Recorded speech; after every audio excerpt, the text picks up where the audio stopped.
5 years ago, I was in your shoes. I wanted to start my own community and get as many people in as possible, just like some of the big servers at the time. Little did I know it was actually a lot harder than I initially thought. I rushed into it, and I didn't do any preparation, and whilst I had 250 members and 5 people talking in chat, it didn't pick up much after that. It was a failure. The problem was the lack of advice and guidance out there, and I had to instead use trial and error, which wasn't productive and resulted in me quitting after a couple of weeks.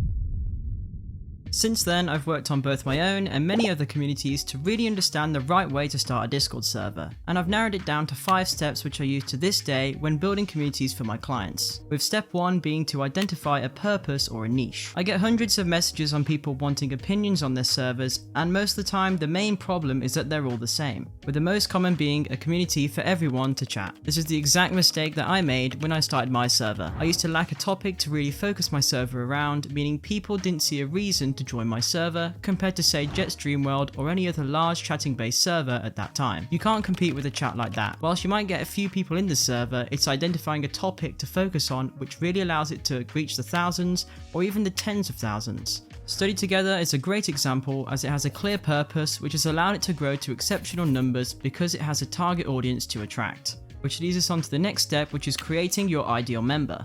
A practice used in sales and digital marketing is to envision what your ideal customer or server member in this case would look like. By identifying their age, gender, location, and if they go to school or work can help determine what you need to do to attract those types of people. For example, when launching the Discord Mastery community, I created Jim, who's a 16-year-old American still in school who uses Discord on a regular basis and wants to start a Discord community and potentially scale that into a side project or business. Knowing the sorts of people you want to attract means that you can build the server to suit those needs and attract the right people who will use your server, which is one of the main factors necessary for high engagement. So now you have an idea and a potential member, next you need to analyze the market.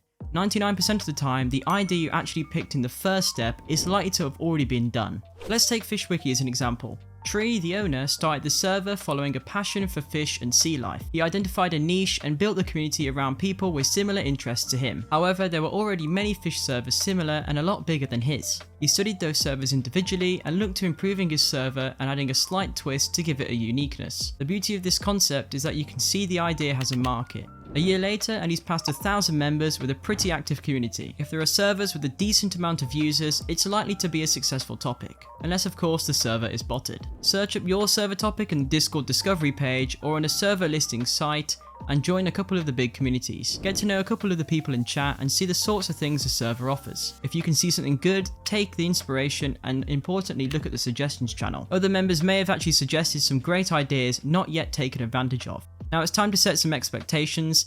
If you want a successful community, you have to look long term. It's unlikely tomorrow you'll wake up and see 1,000 people talking in chat, or even one person at all. Identifying some achievable goals gives you something to work towards. As tempting as it is, try not to focus these goals on the server member count. Try things such as talking in chat 15 minutes a day or hosting 5 events this month. These goals rely on you putting in the effort and not relying on other people achieving the goals for you. Finally, before you launch the community, you want to get some opinions. Ask some friends or family what they think and if they have any ideas for potential events or channels or have any improvements that you could make, or alternatively you can sign up to my free community allowing you to get opinions and to network with other large community owners. It's only got limited spaces, so be quick. I'll leave that link in the description below. Now if you want to level up your Discord server further, then watch this video for some of the best features that you can add to your Discord server.